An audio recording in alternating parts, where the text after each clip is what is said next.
that the essence of Brexit was this, that far from being aligned with the EU, we were going to become competitive with them.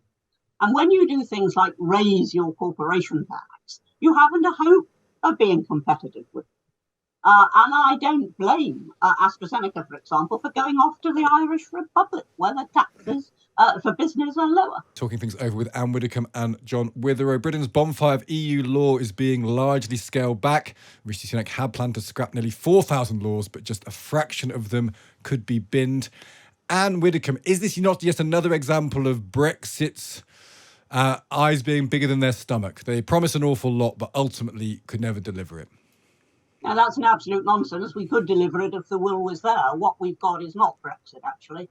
We're still heavily aligned with the EU, and that was not the vision ever for Brexit. So I don't think this is a problem of Brexit. This is a problem of the way it's been implemented. But I think we always knew that there were going to be legal challenges to absolutely anything the government ever does, whether it's Rwanda or whether it's Brexit. And so it's not very surprising that when you've got a vast body of law, that you're going to get challenges within it. But to be fair to the government, and I do criticise this government a lot, but to be fair to the government, they have already repealed a few thousand laws. There are a few hundred others separate from this exercise that are going to be repealed. So they are getting there. But, it was all too ambitious. We knew that, or they should have known at any rate, that they were going to be challenged. Now, to me, the main thing is to take advantage of Brexit. Now, I heard lots of arguments during the referendum for staying in. I heard what I considered to be stronger arguments for coming out, but I never heard a single argument. In the whole time, I never heard a single argument for coming out and then acting as if we were still in. And that is what successive Conservative prime ministers have done. And they haven't actually taken the Brexit bull by the horns. So don't blame Brexit, blame timidity. But, John Witherow, actually is not the prize having Brexit, having your cake and eating it. That means being aligned in lots of respects so you can trade with the EU, which is our closest trading partner. And therefore, in some senses, you have to stay close to them, because if you completely move away from them, then we're already in very difficult economic times, and our economy is underperforming other economies. Then at some point, you have to have some relationship with the EU that might need to be close in some respects. Yeah, look, at anything that annoys the European Research Group, and Jacob Rees-Mogg always cheers me up. I don't think it was ever practical to ditch 4,000 by the end of this year. I mean, it just sounded nuts. And in fact, there's two bills going through Parliament now that are going to either revise or get rid of about 500 of these laws. So stuff is going on. And the sensible thing is to gradually look at each law, not to stop at the end of this year, but to keep going and look at laws that are good and practical, and we should keep, and get rid of the ones that aren't. And I agree, if we do want much better trading with the EU than we have now. And in many of these areas, you're going to have to keep aligned. Otherwise, you won't be able to do it. And that's just sensible and pragmatic. Is it frustrating that we're never going to have an actual definitive answer, John, on Brexit? Because every time anything happens, people like Anne will say, well, this wasn't the Brexit I wanted. And people who voted to remain will say, I told you this would happen. This is the Brexit we're inevitably going to get. And there's no real way of actually officiating between those two positions. No, whenever I talk to Brexiteers, I say, it's going well, isn't it? And they say, you've got to give it 40 years. And I say, well, I won't be around in 40 years. Then the latest one, it's got to be 100 years. You only know by then. So we honestly don't know. And initially, of course, there are a lot of hurdles to get over. And the country is not doing very well. That's not to say over time it won't, but we just don't know the answer. No. And are you willing to wait 40 years? I haven't got 40 years in front of me, so there's no question of waiting 40 years. I would like to see things done much more quickly. I think there are things that can't be done overnight. I'm not a complete ideologue. I know there are things that can't be done overnight. But what I do know is that the essence of Brexit was this, that far from being aligned with the EU, we were going to become competitive with them. And when you do things like raise your corporation tax, you haven't a hope of being competitive with them. And I don't blame AstraZeneca, for example, for going off to the Irish Republic, where the taxes for business are lower. So I do feel very strongly that we need to be competitive. That was what we wanted. That was what they feared. And that I know. They feared us becoming what is known as Singapore on Thames. So we have to be competitive. It won't be done overnight, but we need a lot more determination than we're showing at the moment. Let's turn our attention to the comments made by the Archbishop of Canterbury. He told the Lords the illegal migration bill would harm the UK's international interests and reputation. He said, failed our moral responsibility towards refugees. Putting to one side whether he's right or wrong, John, do you think it's right that he's got involved and put forward his point of view at all? Yes, I do, actually. I think this is a controversial bill. It should be debated. It's quite legitimate for him to move from the coronation to criticising the government. And, it's very controversial in the House of Lords. Even so, you've got to throw the question back at him, well, what would you do? And clearly the government have a huge problem with people coming across the channel in their tens of thousands. And one of the prime responsibilities of a government is national security, maintaining public services, and controlling the borders. And they've lost control of the borders, and they have to do something. And the problem is that this migration compounds, because once some of them get here, it'll bring in more because they have links. And so they really do need to deter this.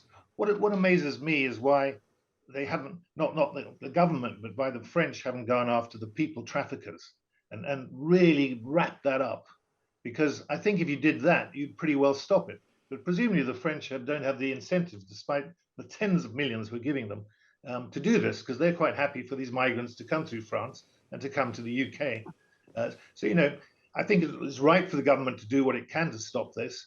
Whether Rwanda will work, I'm not so sure, but at least some measures will act as deterrents. I mean, the argument the French put forward is it's such a huge coastline that they have to patrol that they simply don't have the resources to have people across the whole way, whether you agree with that or not. Anne, what do you think? Do you think Justin Welby, the Archbishop of Canterbury, was right to intervene in this? Well, I think he certainly got it wrong. And I think the crucial thing is what John's just said. If an archbishop is going to say the government's got it wrong and the government's behaving immorally and it's contrary to the laws of God, if he's going to make grand statements like that, then he really has got to say what the government should be doing instead. And that he can't tell us because, again, where John is right is you can only stop the boats if you have a deterrent message. Now, the deterrent message, in my view, has got to be that if you come here, if you're genuine, you'll be welcome. But if you're not, you're going to be detained, you're going to be dealt with quickly, and you're going to be turned around and sent back. Or if we can't send you back to wherever it was you came from, you're going to go to Rwanda or wherever. But there's got to be that sort of deterrent message. And of course, I understand what the Archbishop is saying when he says we've got to be kind to the stranger.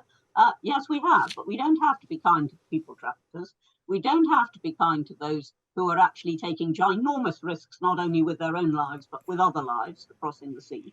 We've got to be firm. We've got to be firm with that. That means there has to be a deterrent message. And the Archbishop is just not offering one, as the C of E so often does. It will condemn, but it won't actually propose. But the answer that you imply there, Anne, is actually you've got to be quicker at dealing with asylum claims so you can separate out genuine asylum seekers from people who aren't. But the problem with that is, as has been explained on this programme to us, is the government doesn't want to do that because if they put £1 billion and hired countless people to process asylum claims quickly, you'd end up with more asylum claims granted because that's actually the fair response to many of these claims. And the government does not want to be responsible for increasing the numbers. So they're in a sort of strange catch-22. Their answer is to have a system that is fast and fair and firm. But if you make it fast, you'll end up increasing the numbers of genuine asylum seekers being welcomed into this country. And the government doesn't want to do that.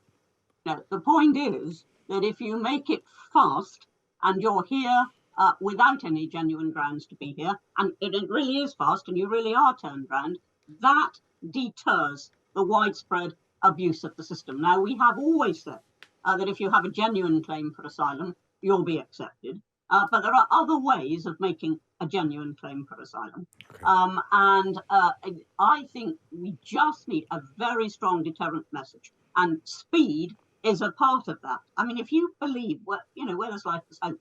So if you believe that while you're sitting around in a detention centre, or more likely in a hotel at taxpayers' expense, that is, it's not going to be months for months. And anyway, by then I kind of disappeared because this is a country that doesn't practice detention, that hasn't got national identity cards. I can just disappear into the underground economy.